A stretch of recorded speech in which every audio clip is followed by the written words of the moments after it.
Assalamualaikum warahmatullahi wabarakatuh ya. Jumpa lagi saudaraku Rabu Kliwon ya, dimanapun Anda berada. Kajian materi kali ini tentang weton Rabu Kliwon. Saya ini ndak tegaan ya. Saya ini ndak tegaan, akhirnya sering dimanfaatkan orang. Hidup di dunia itu ya seperti itu ya. Siapa yang bermanfaat ya pasti dimanfaatkan. Ya kalau Anda tidak bermanfaat, Anda terpuruk, siapa yang mau memanfaatkan? Ini jangan jadikan sebagai pembelaan, pembenaran bahwasanya oh saya ini sempurna, wong ini tidak tegaan. Tidak seperti itu. Ya, itu tanda bahwasanya Anda tidak bisa menempatkan diri. Ya. Coba Anda lihat itu orang Cina.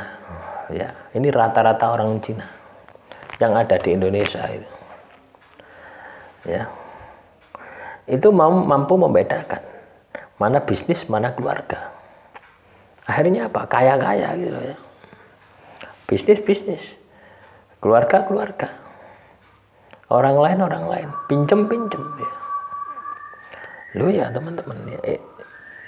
Coba Anda lihat ya.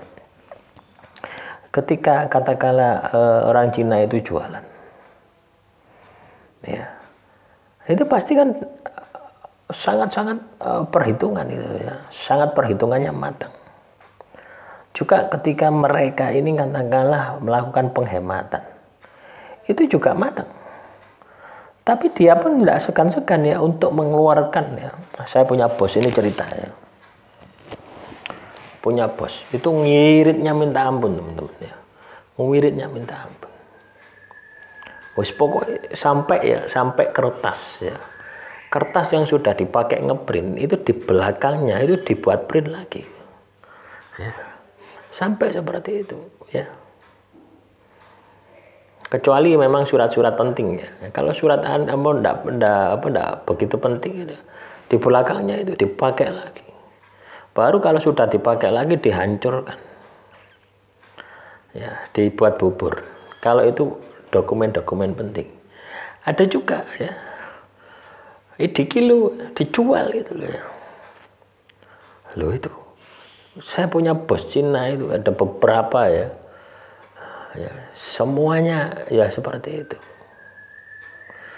ya. Tapi ketika dia itu katakanlah ngajak makan karyawannya itu enggak pelit teman-teman, enggak pelit ya, harus ambil ya. Pak Lutfi ambil, saya bilang ambil, saya bilang sama bos saya enggak kalau makan Pak ini. Saya tidak mau makan ini Pak. Kenapa? Ketika saya makan, saya ingat anak saya. Anak saya makannya tempe, saya di sini makan ayam. Ya. Dia geleng-geleng kepala gini. Gampang.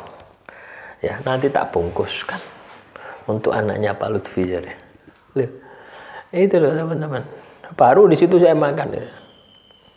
Oh ternyata seperti ini. Ya. Pernah juga ya, saya diajak ya Pak.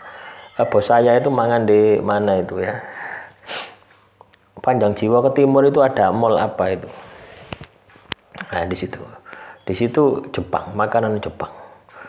Ya itu pesen bos itu ya makan berdua itu. Pemesan ini seanane meja komplit di pesan ini. Ini Pak silakan makan. Ini makanan apa ini Pak? Pokoknya makan Pak. Dinikmati. Gitu. Saya mikir-mikir ini gak masalah Pak, saya ini tidak terbiasa dengan makanan ini. Nah terus Bapak maunya apa? Saya pengen nasi goreng saja gitu. Dipesen loh teman-teman ya. Jadi dia yang menghabiskan makanan sak meja. Kebetulan dia ajak istrinya ya. Ajak anaknya, pokoknya satu keluarga gitu. Ya, yang karyawan itu saya sendiri ya. Kebetulan waktu itu hanya interview saja ya. Ya, interview bahwasanya saya diterima di perusahaan itu gitu loh ya. Dia langsung nodong minta gaji berapa. Sudah usah pakai tanding apa aling-aling. Dia senang dengan saya. Ya sudah. Pada waktu itu tahun berapa itu? 2011 ya. Saya minta 5 juta. Dikasih 8 juta. 8 juta saja Pak. Soalnya ini ada beberapa cabang. Ada 8 cabang yang Anda harus Bapak handle. Harus terserah Bapak harus. Loh gitu teman-teman. Ya. Itu kalau dia bisnis. itu perhitungan. Tapi kalau dia nraktir karyawan, enggak perhitungan. Sering teman-teman. Cina itu seperti itu. Ya. Giliran dia berbagi, dermawan sekali. Ya. Tapi giliran dia bicara masalah bisnis is bisnis. Lah inilah yang harus bisa kita contoh ya. Anda pernah mendengar ya. Utlubul ilma walau bisin. Kejarlah ilmu sampai ke negeri Cina. Lah wong ndek kinake wong Cina. Lah iku kan iso ditiru. Bagaimana mental orang Cina ketika berbisnis?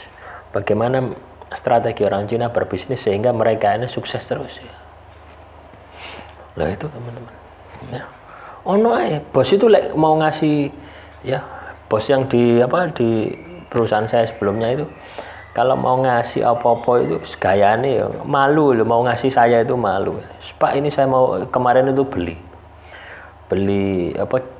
mantel ya. Beli mantel ini tidak cukup buat saya. Buat Pak Lutfi saja. Ini pasti cukup ya. Dikekno teman-teman, dikekno. Kadang ya gitu ya, ke kantor itu ya. Kan kantornya itu lantai 4 ya. Ya. Nah, lantai yang di atas itu manajer semua. Ya, ada manajer, product manager, ada marketing manager, ya. Ada logistik manager, saya HRD manager, ada di atas semua. Ya. Kadang ya gitu. Itu kono dawet. Ada yang dibelikan dawet. Ya. Kadang diajak makan mie, ayo makan mie ya. Ada tuh mie mapan itu di Surabaya itu kan banyak. Ayo, sumber yang diajak-ajak ini. Dia tidak berhitungan ya. Ketika dia itu katakanlah memberi itu tidak berhitungan. Tapi ketika dia berbicara masalah bisnis berhitungan. Ojo meneh Rp1.000, Rp100 komae dia perjuangkan. Ya itulah. Ya, jadi jangan alasan ya teman-teman Rabu Kliwon Anda ini tidak sukses, banyak masalah, tertimpa masalah karena Anda tidak tegaan. Ya itu alasan Anda saja. Ya. Karena bisnis ya bisnis. Ya, bisnis ya bisnis. Jangan mempengaruhi perasaan Anda. Loh ya teman-teman. Jadi seperti itu. Ya memang karakter orang Jawa itu nggak isoan, bukan hanya Rabu Kliwon. Tapi ini karakter yang harus dirubah. Ya. Dirubah dalam artian di mana kita menempatkan karakter itu gitu loh. Ya, ini harus tepat pada sasarannya. Jangan asal ditempatkan ya. Ya, contoh misalkan ya. Saya bekerja di perusahaan itu sama bos saya ini, Pak saya bisa minta tolong, ini di luar tugas Bapak, saya ada kerjasama dengan perusahaan lain yang ada di Pasuruan, jadi nanti Bapak ini kerjanya di Pasuruan ya 2 minggu di Surabaya. Saya jawab siap Pak, nanti tak kasih tambahan, tidak usah dikasih tambahan ya siap saya Pak. Nah, karena apa? Saya juga mendapatkan kemanfaatan ya. Pasuruan dengan rumah saya tempatnya itu dekat sekali gitu ya. Paling 15 menit sampai gitu. Surabaya 2 jam gitu. Itu sebuah keuntungan juga buat saya gitu. Tapi gitu ya gitu. Bos itu enggak dikasih saya fasilitas. Ya, dikasih tambahan 2 juta. Kasih 2 juta. Belum lagi. Wah, itulah. Apakah dia itu katakanlah tidak bisaan? Ya tidak. Dia itu menempatkan sesuatu pada tempatnya. Bisnis Pak, ini bisnis tolong diaudit ini. Ya. Tolong diaudit, dilaporkan kepada saya sedetail-detailnya. Ya, setelah lapor ya. Nah, itu. Akhirnya apa yang terjadi ya? Ketika saya pindah ke Pasuruan itu saya temukan ya. Saya temukan itu dalam 1 bulan itu 75 juta kebocoran. Ya, ini Pak 75 juta ya dalam 1 bulan kebocoran perusahaan. Ya. 1 bulan toh. Iya, 1 bulan. 1 bulan 75 juta. Nah, 1 tahun berapa M ya? Ya 1,5 M ya kalau enggak salah. Ya, itu yang terjadi. Ya. Nah, terus taudit ya, taudit ya. Ada juga penyelewengan yang dilakukan oleh administrasi. Itu 500 juta. Ini bagaimana, Pak, untuk penanganannya? Apa yang terjadi? Ya, tak eksekusi, Pak, ini rumahnya adminnya. Gitu. Kebetulan rumahnya itu dijadikan sebagai tempat adminnya, administrasi. Rumahnya tak eksekusi. Ya, rumahnya ini tidak ada 500 juta loh, Pak. Paling 250, 200-an ya. Ya sudah apa-apa Pak Lutfi. Pokoknya anak balik tidak nemen-nemen gitu loh. Loh itu. Ada lagi Pak, ini mobilnya ini. Mobil paling 50 juta, berarti 250 kurang 250. Tidak apa-apa. Yang penting kembali, selesaikan. Tak selesaikan, Mas, teman-teman ya. Dan selesai. Ya. Jadi adminnya tak tundukkan bukti-bukti transaksi pencucian uang, penggelapan uang. Penggelapan ya, karena uang itu ada di dalam penguasaan dia, itu unsur pidananya adalah penggelapan. Tak kasih data ya, tak kasih data, tak kasih kerugiannya ya, berapa kerugiannya, datanya berapa, kerugiannya berapa ya, tak kasih pilihan, wis tak sidang ya, duduk berdua teman-teman ya. Dia sudah tua, dia dianggap sesepuh di tempat itu, dianggap preman di tempat itu, tapi tak sidang. Ya, ini tidak takut loh teman-teman, loh ngapain takut dong, kita bener. Nah ini terserah Bapak, ya. Mau dilunasi monggo, ya. Mau tidak dilunasi, nggih monggo. Kalau tidak dilunasi, paling Anda tak masukkan Polres saat ini juga ya. Tak masukkan, tak buat laporan ke Polres pada saat itu. Dan hartamu tak sita sebagai pelunasan uang yang Anda gelapkan. Itu konsekuensinya. Ya. Ternyata dia milik, ya sudah Pak, tak serahkan ini semuanya Pak. Tapi saya numpang di sini, enggak apa-apa, numpang di sini. Tapi peralihan ya, sertifikat semua ya, mobil dan sebagainya, balikan ke saya. Dikasihkan teman-teman ya, bawa mobil ya.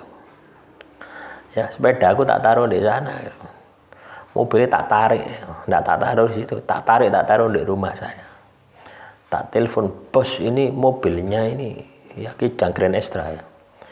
Ini gimana bos, mobilnya ini ada di rumah saya, sertifikatnya tak bawa besok ke Surabaya, apakah mobilnya tak taruh Surabaya sekalian? Nggak usah Pak, mobilnya buat operasi Bapak di sana gitu.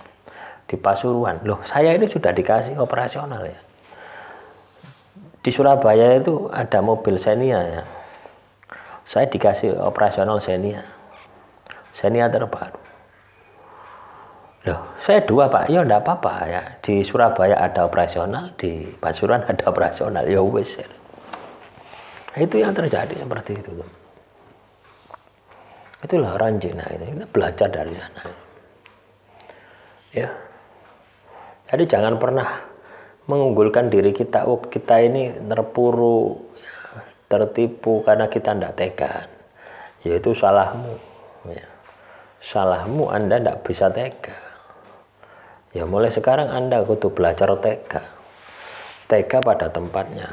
Jadi bukan tega, raja tega, ngawur ya, tapi tega pada tempatnya. Demikian yang bisa saya sampaikan, semoga motivasi hari ini bisa bermanfaat. Assalamualaikum warahmatullahi wabarakatuh. Salam Rahayu, Rahayu, Rahayu.